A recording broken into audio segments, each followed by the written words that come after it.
உலக தமிழர்களை ஒரே இடத்தில் சந்திக்க வேண்டுமா? உங்களை அன்புடன் அழைக்கிறது தி ரைஸ் அமைப்பின் 13வது உலக தமிழர்கள் மற்றும் திறனாளர்கள் மாநாடு. நடைபெறும் நாள் ஜூன் 7 முதல் 9 வரை 2024 சுவிட்சர்லாந்து நாட்டில் உலக புகழ்பெற்ற டாவோஸ் காங்கிரஸ் சென்டரில். இன்றே பதிவு செய்வீர். www.tamilrise.org. தொடர்புக்கு 9150060032.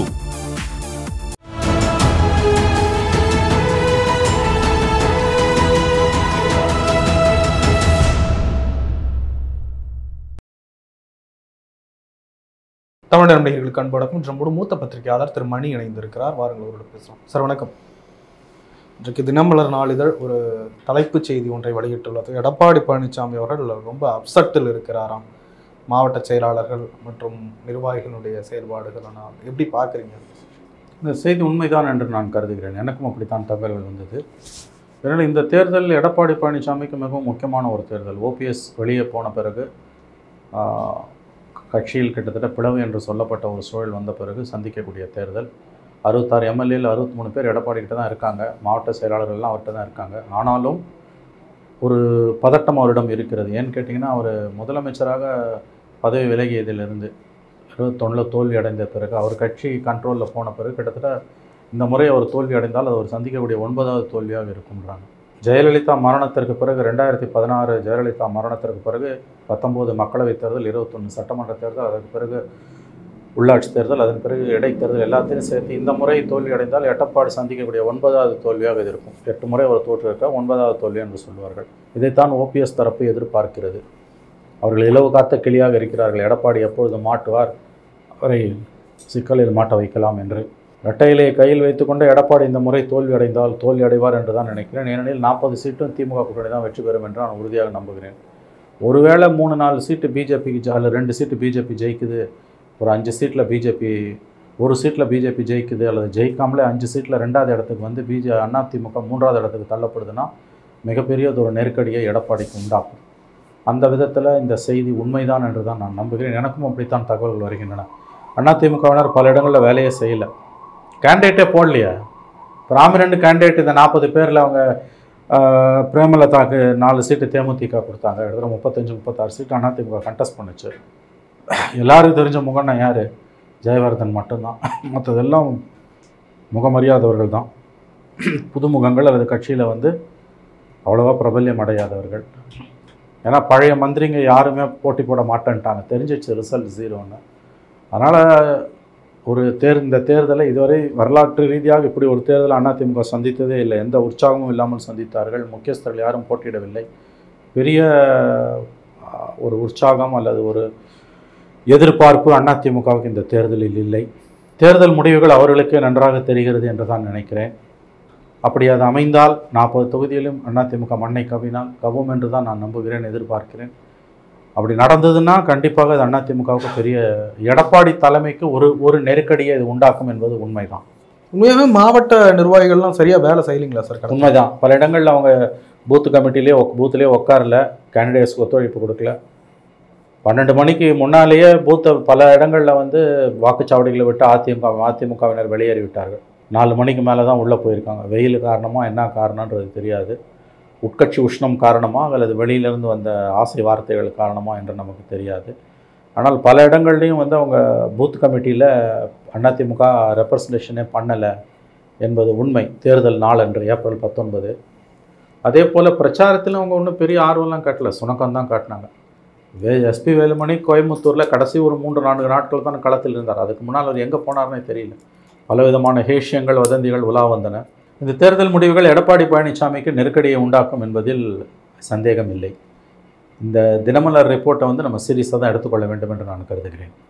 ஒரு கட்சி இருக்குது, அதுக்கு ஒரு தலைமை இருக்காங்க. இதுக்கு முன்னாடி எம்ஜிஆர் காலத்துலையும் சரி, ஜெயலலிதா காலத்தில் சொன்னதை செய்கிற மாதிரி தான் இருக்கும். இப்போ வேண்டும்னே அந்த அதிருப்தி எதனால் சார் வந்தது? ஏன் அந்த சுணக்கம்? இல்லை, எடப்பாடி ஒன்றும் ஜெயலலிதாவோ எம்ஜிஆரோ கிடையாது, அதை ஞாபகம் வச்சுக்கோங்க. ஒரு ஜெயலலிதா தான், ஒரு எம்ஜிஆர் தான். எல்லாரும் ஜெயலலிதாவாயிட முடியாது, இதை நாம் புரிந்து கொள்ள வேண்டும். 4 வருஷம் பவரில், 4.5 வருஷம் பவரில் அவர் இருந்தார். அதுக்கப்புறம் 66 சீட்டு நல்ல வெற்றி தான். அது நல்ல பர்ஃபார்மன்ஸ் தான் 10 வருஷம் ஆன்டி இன்கம்பன்சிக்கு பிறகு. பட் அதுக்கு பிறகு ஓபிஎஸ் அவர் வெளியில் அனுப்புனதில் ஒரு பிரச்சனை உருவாகுது. கட்சி அவர் கண்ட்ரோலில் இருந்தாலும் ஓபிஎஸ் எவ்வளோ டேமேஜ் பண்ணுவார்னு தெரியல இன்றைக்கி. ஆகவே இந்த தேர்தல் முடிவுகள் ஒருவேளை எடப்பாடிக்கு எதிராக அமையும் என்பதுதான் எதிர்பார்ப்பு. அது கண்டிப்பாக அவர் சந்திக்கக்கூடிய 4.5 ஆண்டுகளில் 2016க்கு பிறகு 19 கட் ஆஃப் டேட்டா வச்சிங்கன்னா 5 ஆண்டுகளில் அவர் சந்திக்கக்கூடிய 9வது தோல்வி பெரிய விஷயம். ஏன்னா கட்சி அதுக்கு பிறகு 2026 சட்டமன்ற தேர்தல் தான் அவர் குறி வைக்கிறாரு. பிஜேபியை கழட்டி விட்டது கூட இந்த தேர்தலில் பெரிய வெற்றி கிடைக்காது. சிறுபான்மையினர் வாக்களை வெல்ல வேண்டும் என்பதற்காக எடப்பாடி பிஜேபியை விட்டு வெளியில் வந்தார். ஒருவேளை தோல்வி அடைந்தால் கண்டிப்பாக 26 வரைக்கும் கட்சியை எப்படி அவர் நடத்துவார் என்பது பெரிய கேள்விக்குறியாகத்தான் இருக்கிறது. அங்கு வலுவாக டெல்லியில் ஒரு அரசு அமையும் பட்சத்தில் இங்கு எடப்பாடிக்கான எடப்பாடிக்கு நெருக்கடி முற்றும். ஒருவேளை அங்கே ஆட்சி மாற்றம் ஏற்பட்டால் எடப்பாடி கொஞ்சம் ரிலாக்ஸ் ஆவார். அது ஏற்படலை, மோடியை மறுபடியும் வந்துட்டாருன்னா எடப்பாடிக்கு சிக்கல் தான். ஆனால் கூட்டணி சர்க்கார் டெல்லியில் அமைதுன்னா இங்கே எடப்பாடி தப்பிச்சுப்பார். பெரிய நெருக்கடி அவருக்கோ ஸ்டாலினுக்கோ 2 பேருக்குமே இருக்காது. ஏன்னா டெல்லியில் அமையக்கூடிய அரசு அது எந்த அரசாக இருந்தாலும் கூட்டணி அரசாக இருக்கும் பட்சத்தில் அவர் கவனம் முழுவதும் தங்கள் ஆட்சியை காப்பாற்றிக் கொள்வதில் இருக்குமே இல்லாமல் தமிழ்நாட்டின் பக்கம் அவர்கள் தலை வைத்தும் படுக்க மாட்டார்கள். இது இப்படி தலைமை மீதான அதிருப்தியா இல்லை நம்மளே தோற்று போயிடுவோம் எதுக்கு வேலை பார்த்துக்கிட்டா அப்படின்ற ஒரு இது நம்ம தோற்று போவோம் என்ற எண்ணம் தான் அதிகம். தலைமை மீதான வெறுப்பு என்பது குறைவாகத்தான் இருக்கும் என்று நான் கருதுகிறேன். தலைமை மீது வெறுப்பும் இருக்கு, பட் அது பெரிய இஷ்யூ கிடையாது. அதிமுகவோட நெருக்கடி இன்னைக்கு தலைமை மீதான வெறுப்பு கிடையாது. மாறாக யார் தலைமையாக இருந்தாலும் இன்னைக்கு வாக்குகள் கிடைக்காது என்பதுதான். ஓபிஎஸும் இபிஎஸும் ஒன்றா சேர்ந்துருக்கும் போது தான் 19லையும் தோத்தாங்க, 21லையும் தோத்தாங்க, உள்ளாட்சி தேர்தலையும் தோத்தாங்க. இன்றைக்கி பழைய தூக்கி ஓபிஎஸ் வெளியில் போட்டதால் எடப்பாடி மேலே ஓபிஎஸ் போடுறாரு. எடப்பாடியை பிடிக்காதவங்க அவரை ஸ்கேப் கோட் ஆக்குறாங்க. தலைமை மீது கோபம் என்றால் அதை விட முக்கியம் உண்மையான விஷயம், ஜெயலலிதா மரணத்துக்கு பிறகு கட்சி தன்னுடைய வல்லமையை இழக்க ஆரம்பித்திருக்கிறது.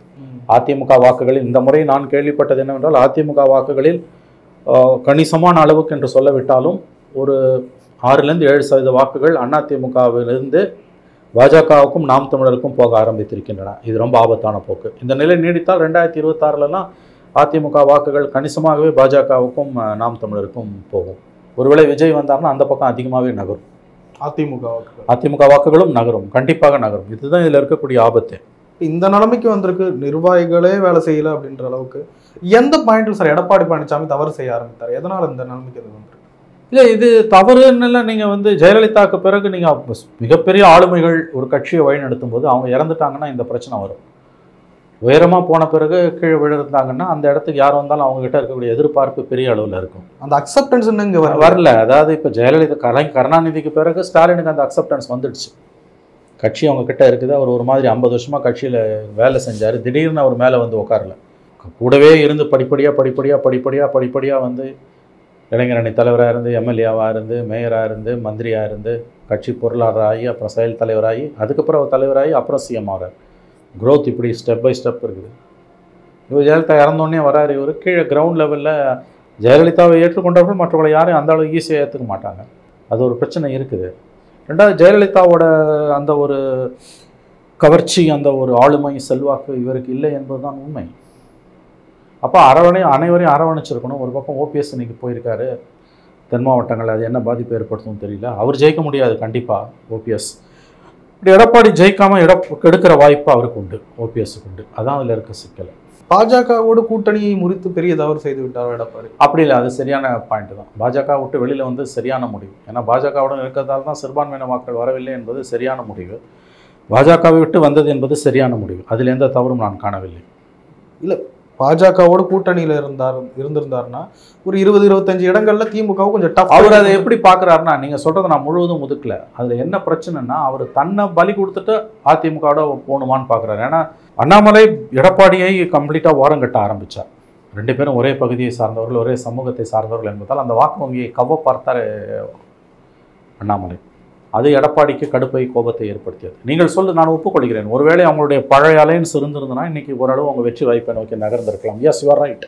அவருடைய நெருக்கடிகளில் ஒன்று இந்த அலையன்ஸை விட்டு வெளியேறினது. ஆனால் அவர் எப்படி அதை பார்க்குறாருன்னா, இந்த எலெக்ஷனில் 0 தான், 26 தான் நமக்கு தோதான எலெக்ஷன். அதுக்கு நம்ம மைனாரிட்டிஸ் ஓட்டு வேணும்னா பிஜேபி அறுத்துட்டு வரணும்னு அவர் முடிவு பண்ணார். அந்த பாதையில் போயிருக்கார்.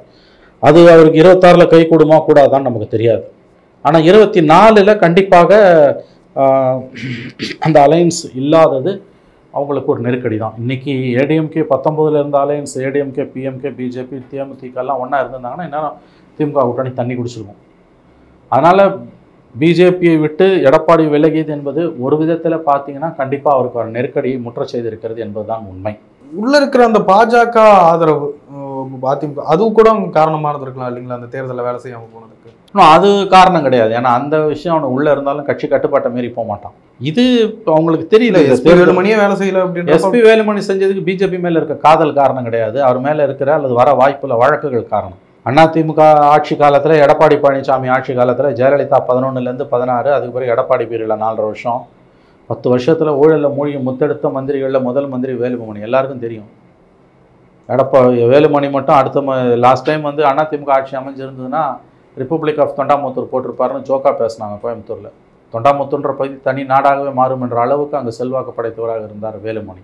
வேலுமணி இன்னைக்கு அண்ணாமலைக்கு எதிரான பிஜேபி ஏடிஎம்கே கேண்டிடேட் சிங்கே ராமச்சந்திரனுக்கு வேலை செய்யாமல் இருந்தது காரணம் பிஜேபி மேதில் இருக்க கொள்கை பற்றோ அல்லது அரசியல் ரீதியிலான பயமோ இது பற்று சித்தாந்த பற்றுதலோ காரணம் கிடையாது. எடப்பாடியோட இந்த முடிவுக்கு வேலுமணி உடன்படவில்லை. பிஜேபியை கட்டி விடணுன்ற முடிவுக்கு ஒரு கட்டத்தில் நம்ம எதிர்ப்பு தெரிவிச்சிட்டோம். அண்ணாமலைக்கு இனிமேல் போய் சேர்ந்துக்கலாம் தான் அவங்க விரும்பினார் வேலுமணி தான். ஏன்னா நல்லா ஞாபகம் வச்சுக்கோங்க, கடைசி 2 மாதம் எடப்பாடியை மறுபடியும் அலைன்ஸ் எழுக்கிறதுக்கு பிஜேபி குட்டிக்காரனும் போட்டுது. அவர் வரமாட்டேன்ட்டார். எடப்பாடியோட இந்த முடிவில் பாஜக உறவை அறுத்து எறிய வேண்டும் என்கின்ற முடிவில் வேலுமணிக்கு உடன்பாடு கிடையாது. அதனால தான் அவர் பெரிய அளவில் வேலை செய்யலை. அவர் எதிராக வேலை செய்யலை, ஆனால் ஆதரவாக வேலை செய்யலை. பிஜேபிக்கு ஆதரவாக, அண்ணாமலைக்கு ஆதரவாக எஸ்பி மணி வேலை செய்யவில்லை, அது உண்மை. ஆனால் அதிமுக வேட்பாளருக்கு கொடுத்திருக்க வேண்டிய முழு ஒத்துழைப்பை அவர் கொடுக்கவில்லை என்பதுதான் கள யதார்த்தம். அதனால் இந்த விஷயத்தில் பார்க்கும்போது இது அதிமுக உறவு இல்லாதது எடப்பாடிக்கு ஒரு நெருக்கடியான மேபி. அவங்களோட பழைய அலைன்ஸ் இருந்ததுன்னா கண்டிப்பாக டஃப் ஃபைட் ஆகிட்டு இருக்கும் தமிழ்நாடு. இந்த ஒரு கோணத்தில் பார்க்கலாமா சார்? எடப்பாடி பழனிசாமி ஒருவேளை தேர்தலில் வெற்றி பெற முடியாமல் போகலாம், ஆனால் கட்சியை தன் கையில் எடுத்து வேற எந்த காம்படிஷனுமே இல்லை, இனி அதிமுக நான் தான் அப்படின்ற ஒரு நிலைமைக்கு கொண்டு வந்துட்டாரா? ஏன்னா முன்னாடி நிறைய சிக்கல் சர்ச்சைகள்லாம் இருந்தது. அவர்கிட்ட தான் இருக்கா சைனிங் அத்தாரிட்டி இருக்கா, இந்த அத்தாரிட்டி இருக்கா, அது இருக்கா அப்படின்ட்டு. அது உண்மை. அதிமுகவே தன்னுடைய முழு கட்டுப்பாட்டுக்குள்ள அவர் கொண்டு வந்து விட்டார். அதுதான் சிக்கலை. இப்போ அதில் தொடர்ந்து நீ தோத்துக்கிட்டே இருந்தீங்கன்னா கேள்வி வைப்பாங்க. கண்டினியூஸாக 16லேருந்து தொடர்ந்து தோல்வி தான். 19 தோல்வி, 21 தோல்வி, அது பிறகு உள்ளாட்சியில் தோல்வி, எல்லா இடைத்தேர்தலையும் தோல்வி. எந்த மந்திரியும் இந்த கண்டெஸ்ட் பண்ண வரமாட்டேன்றான். எந்த நாடறிஞ்ச முகமாக அதிமுகவில் இருக்கவன் எவனும் வரமாட்டேன்றான். அதிமுக கேண்டிடேட் லிஸ்ட்டு சொல்லுங்கள், எக்ஸப்ட் ஜெயவர்தனா வேறு எவன் பேரும் தெரியாது. அவன் பழம் பெருச்சாலிங்கெல்லாம் உண்மையாகவே அதுக்கு முன்வராது தான் காரணமா? அதுதான் காரணம். தோல்வி உறுதி. திமுக கூட்டணி அமோக வெற்றி பெறப்போகிறது என்பது அதிமுகவுக்கு நன்றாக தெரியும். அதனால தான் அவர்கள் காசு செலவு பண்ண விரும்பலை, ரிஸ்க் எடுக்க விரும்பலை. இது இன்னொன்று பார்க்க வேண்டியது, எடப்பாடி பழனிசாமி சொல்லியும் அவர்கள் கேட்காம போயிட்டாங்க. எஸ், எடப்பாடி சொல்லி அவங்க கேட்கலன்றதான் உண்மை. ஜெயலலிதாவோட ஆளுமை கண்டிப்பாக எடப்பாடிக்கு அந்த விதத்தில் கிடையாது. ஜெயலலிதா நில்லுனா நிற்கணும், பிடிச்சி வச்சா பிள்ளையாரு, இல்லைன்னா குரங்குன்னுவாங்க. அதுதான் அம்மாவோட பாலிடிக்ஸு. ஜெயலலிதா சொன்னால் நீ கேட்கணும், இல்லைன்னா அதிமுக இருக்க முடியாது. அந்த ஆளுமை எடப்பாடி கிடையாது. அதான் இதில் இருக்க சிக்கல். ஜெயலலிதா இருந்தால் நேரம் தமிழ்நாடு அரசியல் வேறு. இன்றைக்கி செல்வாக்கு மிக்க மனிதர்களாக அதிகாரத்தில் இருப்பவர்கள் எல்லாம் எங்கே இருந்திருப்பார்கள் என்பதை உங்கள் யூகத்திற்கு நான் விட்டு விடுகிறேன். ஜெயலலிதா எதிர்கட்சி தலைவராக இன்றைக்கி இருந்திருந்தாங்கன்னா தமிழ்நாடு அரசியல் அமோகமாக இருந்திருக்கும். அவங்க மறைஞ்சிட்டாங்க. அந்த ஆளுமை எடப்பாடிக்கும் கிடையாது, ஒருபோதும் அது கிடையாது. கடந்த கால சம்பவங்களை எல்லாம் நினைவுபடுத்தி கேட்குறேன். இது மாதிரி ஒரு குரல்கள்லாம் கட்சி நிர்வாகிகள்கிட்ட இருந்து வர ஆரம்பிக்குது, ஒரு அதிருப்தி வர ஆரம்பிக்குதுன்னா இந்த தலைமை ஒரு கம்ஃபர்டபுளாக ரொம்ப நாளைக்கு தாங்குமா? தாங்காது, கண்டிப்பாக தாங்காது. அதான் இந்த ஜூன் 4ஆம் தேதி வரைக்கும் நீங்கள் வெயிட் பண்ணணும். அதுக்கு பிறகு கண்டிப்பாக அதிமுக அவர்கள் உள்நாட்டு கழகம் வெடிக்கும். இது உண்மை. அதை நோக்கி தான் அது போகுது. நீ தொடர்ந்து தோத்துக்கிட்டே தலைவனாக இருக்க முடியாது. இன்னும் கருணாநிதியோ எம்ஜிஆரோ ஜெயலலிதாவோ கிடையாது. இதில் கருணாநிதி எம்ஜிஆரும் ஜெயலலிதாவும் கூட இவ்வளோ கலைஞர் சந்தித்த தோல்விகளை சந்திச்சது கிடையாது. கலைஞர் தொடர்ந்து தோல்விகளை மட்டுமே சந்தித்து வந்தவர். அந்த ஆளுமை யாருக்கும் வராது. அதெல்லாம் மலையேறி போச்சு. பட் ஆனால் அதிமுகவில் வேறு அறியப்பட்ட முகங்களும் இல்லையே. அதுதான சிக்கல். காலம் உண்டாக்கும், வெற்றிடத்தை காற்று நிரப்பும்வாங்க. இவங்க தான் இதுதான் லைஃப்பில் எதுவுமே கிடையாது. அப்படி எதிர்பார்க்காதீங்க. இன்றைக்கி இல்லை, என்றைக்குமே இல்லாமல் போய்டும்னு சொல்ல முடியாது. கூட்டு தலைமை தான் அங்கே பெஸ்ட்டு. தனிநபர் தலைமை சர்வாதிகாரத்துக்கு தான் வழிவகுக்கும். சசிகலா அவர்கள் திடீர்னு ஏதோ ஃபார்ம்லாம் இஷ்யூ பண்ணிகிட்டு இருக்காங்களாம், தொண்டர்கள்லாம் இதை ஃபில் பண்ணி கொடுங்க அப்படின்னு சொல்லிட்டு. அவர் சீரியஸாக எடுத்துக்காதீங்க. அவர் அரசியல் வாழ்க்கை என்றோ முடிந்து விட்டது. 21 அவர் என்னைக்கு தேர்தலில் புறக்கணிச்சாரோ அன்றைக்கே அவர் அரசியல் ஓரம் கட்டப்பட்டு விட்டார். சசிகலாவை பற்றி நீங்கள் பேசுவதே கால விரயம், நேர விரயம் என்று நான் கருதுகிறேன். நீங்கள் வேறு சப்ஜெக்ட் இருந்தால் பேசலாம். அதிமுகவுக்குள் எந்த செல்வாக்கும் சசிகலாவுக்கு கிடையாது. அந்த ஃப்ரேமும் போயிடுச்சு, கண்டிப்பாக போயிடுச்சு. அவரால் யதார்த்தத்தை ஏற்றுக்க முடியல, ஜீரணிக்க முடியல, உண்மை சுடும். அதனால் அவர் இந்த மாதிரியான வேலைகளை செய்து கொண்டிருக்கிறார். அதிமுகவுக்கும் சசிகலாவுக்கும் எந்த சம்பந்தமும் இல்லை. ஒருவேளை இந்த சூழ்நிலை இருந்து மீண்டும் இணைய வாய்ப்பு எதுவும் இருக்கு? யார்? ஓபிஎஸ் டிடிவியா அது வாய்ப்பே இல்லை. 2024 தேர்தல் முடிவுகளுக்கு பிறகு அதிமுகவுக்குள் சிக்கல் மேலும் முற்றும். இன்று எடப்பாடியுடன் இருப்பவர்களில் சிலர் அவரை நிராகரித்து விட்டு வெளியே போகக்கூடிய வாய்ப்புகள் அதிகம், நிச்சயம் அதிகம். இன்னொரு விஷயம் பார்க்கணும், எடப்பாடி பழனிசாமி இன்னமும் பிஜேபி ஸ்ட்ரைட்டாக எதிர்க்க மாட்டாரு. ஏதாவது சொன்னால் மத்திய அரசும் நிதி தரல, மோடி அவர் இன்னமும் பிஜேபியை எதிர்க்காமல் இருப்பதன் மூலம் அவர் அரசியல் நிலைப்பாட்டை நீங்கள் புரிந்து விடலாம். அதற்கு பெரிய பரிமையாளர்கள் பொழிப்புரை தேவையில்லை. கடுமையாக இந்த தேர்தல் பிரச்சாரத்தில் எங்கேயாவது அவர் எதிர்த்தாரா? எங்கேயுமே எதிர்க்கல இல்லையா? முடிஞ்ச பிறகு எதிர்க்கல. இஸ்லாமிய வெறுப்பு பேச்சுக்கு மட்டும் எதிர்ப்பு. அதுல கூட என்ன எதிர்ப்பு தெரிவிக்கிறாரு அவர்? இப்படி தவிர்க்கணும், பேசுறது தவிர்க்கணும்ன்ற இது ஒரு எதிர்ப்பா? தேர்தல் கமிஷன் நடவடிக்கை எடுக்கணும்னு கேட்க வேண்டியதானே? மோடி மீது தேர்தல் கமிஷன் நடவடிக்கை எடுக்க வேண்டும் என்று கேட்கக்கூடிய துணிச்சல் எடப்பாடிக்கு இருக்கிறதா? அப்புறம் இன்னைக்கு எல்லா நியாய தர்மங்களையும் மீறி இந்திய அரசியலமைப்பு சாசனத்தை காலின் கீழ் போட்டு மிதித்து மோடியின் பரம ரசிகர்களை முகம் சொலிக்கக்கூடிய அளவுக்கு கீழ்த்தரமான மதவெறி பேச்சை மோடி பேசும் பொழுது, சர்வதேச நாடுகளெல்லாம் இந்தியாவின் முகத்தில் காரி உமிழும் போது எடப்பாடி மோடிக்கு முட்டு கொடுப்பது போல் அறிக்கைகளை வெளியிட்டுக் கொண்டிருக்கிறார். மென்மையான மயிலிறகால் வருடி கொண்டிருக்கிறார். இப்படிலாம் இருந்ததுன்னா எடப்பாடி 26 அவர் ஜெயிக்க நினைக்கிறாரு, கனவு காண்றாருல, அதெல்லாம் சத்தியமாக நடக்காது. எதனால் வெளியே வந்தார்? இஸ்லாமிய வாக்குகளை வாங்குவதற்காக வெளியே வந்தார். மோடியை விமர்சனமே பண்ணல. பார்லிமெண்ட் எலெக்ஷனில் மோடியை விமர்சனம் பண்ணாமல் ஸ்டாலினை விமர்சனம் பண்ணிட்டு இருந்தார். அவர் நடக்கிறது பார்லிமெண்ட் எலெக்ஷனு. மோடி பேசுறது தப்பா ரைட்டான்னு நீ சொல்லுமா இல்லையா? தன் அளவுகோலின்படியே மோடி புதிய பரிணாமங்களை தொட்டு கொண்டிருக்கிறார்.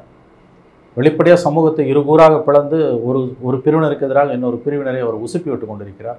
இஸ்லாமிய மக்களுக்கு எதிராக இந்து மக்களை அணிதிரட்டி கொண்டிருக்கிறார். தலித் மக்களை இஸ்லாமியர்களுக்கு எதிராக கொம்பு சீவி விடுகிறார். இரத்த களரியை ஏற்படுத்த 24 மணி நேரமும் உழைத்து கொண்டிருக்கிறார் மோடி. அதை வெளிப்படையாக கண்டிக்க உங்களால் முடியலன்னா எதுக்கு நீங்கள் அறிக்கை விடுறீங்க? அப்போ பாஜக அதிமுக பிளவு என்பது வெறும் நாடகம்னு திமுக சொன்னது உண்மையாவது இல்லையா? நான் கூட அதை நம்பாமல் தான் இருந்தேன். ஆனால் இன்றைக்கி அது உண்மை நமக்கே அந்த ஐயப்பாட்டை எடப்பாடியோட ஸ்டேட்மெண்ட் உருவாக்குது இல்லை? இவ்வளோ நடந்த பிறகு மோடியை கடுமையாக விமர்சிக்காமல் அப்படியே மென்மையான மயிலிறகால வருடி கொடுக்குற மாதிரி அறிக்கை வெளியிட்டு இருந்தது எவ்வளவு தவறான அயோக்கியத்தனமான அரசியல். நம்ப மாட்டார்கள் அதிமுகவை, எடப்பாடியை மக்கள் நம்ப மாட்டார்கள். அதுக்கு நீங்கள் ஓப்பனாக ஓபிஎஸ் மாதிரி ஸ்டாண்ட் எடுத்துகிட்டு பிஜேபியோட போயிடலாம், தப்பே கிடையாது. நான் மோடியை எதிர்ப்பேன், உண்மையான மோடி எதிர்ப்பேன் நான் தான் சொல்லிட்டு மோடி இன்னைக்கு அப்பட்டமான வெறுப்பு பேச்சை பேசி தினம் காலையில் எந்திரிச்சா ராத்திரி போகிற வரைக்கும் 4 கூட்டத்திலேயாவது இஸ்லாமிய வெறுப்பை கக்கி கொண்டிருக்கிறார் மோடி. எப்படியாவது இந்தியாவில் மிகப்பெரிய மத கலவரங்களை உருவாக்க துடித்து கொண்டிருக்கிறார் மோடி. இதையெல்லாம் தட்டி கேட்க முடியாத, கண்டிக்க மனம் இல்லாத எடப்பாடி பழனிசாமி அரசியல் பேசுவதும், பாஜகவுக்கு எதிராக அதிமுக தான் போராடுது என்று சொல்வதும் கேலி கூத்தானது. இதில் ஒரு விஷயம் கேட்க விரும்புகிறேன், அந்த எடப்பாடியினுடைய தலைமை பண்பு. ஏன்னா இதுக்கு முன்னாடி இருந்த தலைவர்களையும் இவரையும் ஒப்பிட்டு கேட்குறேன். அவருடைய இந்த எலெக்ஷன் ஸ்ட்ராட்டஜி எல்லாம் பார்த்தீங்களா, வெறும் திமுக எதிர்ப்பு மட்டுமே வச்சு வாக்குகளை வாங்கலாம் அப்படின்னு முயற்சி பண்ணாரு. நியூ கேண்டிடேட்ஸ் இன்னும் நிறைய விஷயங்கள் பண்ணார். எப்படி அதை ஒப்பிட்டு பார்க்குறீங்க? அவருடைய ஸ்ட்ராட்டஜி எல்லாம் எப்படி பார்க்க தெளிவாக தெரிஞ்சிச்சுங்க. மோடி எதிர்க்க துணிச்சல் இல்லை, முஸ்லீம் ஓட்டு வேணும்ன்ட்டு பிஜேபி விட்டு வெளில வந்தார். ஆனால் மோடி எடுத்து பேசினா தெரியும் அமலாக்கத்துறை என்ன பண்ணணும்னு. ஏற்கனவே விஜயபாஸ்கர் வீட்டுக்கு அமலாக்கத்துறை இப்போ சமீபத்தில் வந்துட்டு போயிருக்கு. 8 பழைய மந்திரிங்க அமலாக்கத்துறையோட ரேடாரில் இருக்கான். எங்கேருந்து இவங்க பிஜேபி எதிர்க்கிறது? பட் இது களத்தில் இப்படிதான் ரிஃப்ளெக்ட் ஆகுன்றது அவருக்கு தெரியும். தெரியும், நல்லா தெரியும். மோடியோட இந்த ஸ்பீச் இஸ்லாமியர்களுக்கு எதிரான தமிழகத்தில் தேர்தல் முடிஞ்ச பிறகுதான் மோடி இந்த ஸ்பீச்சை பேசுறாரு இல்லையா?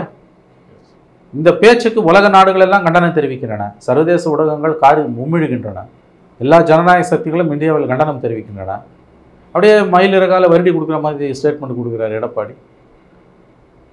இன்றைக்கு நீங்கள் மோடிக்கு எதிராக கடுமையான கண்டனங்களை தெரிவிக்காவிட்டால் கண்டிப்பாக நீங்கள் மக்கள் மன்றத்தில் எந்திரிச்சு நிற்கவே முடியாது. 26லையும் அதிமுக தோல்வியை தழுவும். சும்மா சார் நிறைய விஷயங்களை பகிர்ந்து கொண்டீங்க.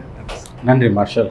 உலக தமிழர்களை அழகின் உச்சமான சுவிட்சர்லாந்தில் சந்திக்க ஓர் அரிய வாய்ப்பு. தி ரைஸ் அமைப்பின் 13வது உலக தமிழர்கள் மற்றும் திறனாளர்கள் மாநாடு நடைபெறும் நாள் ஜூன் 7ஆம் தேதி முதல் 9 வரை 2024 சுவிட்சர்லாந்து நாட்டில் உலக புகழ் பெற்ற டாவோஸ் காங்கிரஸ் சென்டரில். முன்பதிவிற்கு www.tamilrise.org, தொடர்புக்கு 9150060032.